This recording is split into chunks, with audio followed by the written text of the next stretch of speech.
Brother Arlan, ano pong message na na-receive niyo kanina doon sa message ni Pastor Rain? Yung taking up our cross daily, which means daily we have to have that burden na panindigan natin. No?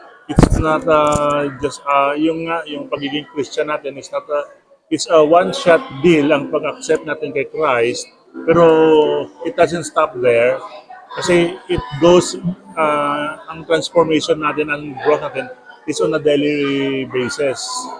And along the way, it doesn't mean that you are a Christian, hindi ka na sagupa ng mga trials, temptations, challenges that will trigger you kung kailangan mo ba mag-conform or manindigan. The cross that we have to bear is yung paano natin ma-maintain yung identity natin kay Christ at yung relationship natin na hindi natin sinasayang ang mga opportunities at hindi natin kino-compromise ang mga bagay-bagay na alam natin hindi nakakapaligaya sa Panginoon. So yun ang Message. Thank you, Brother Arlan.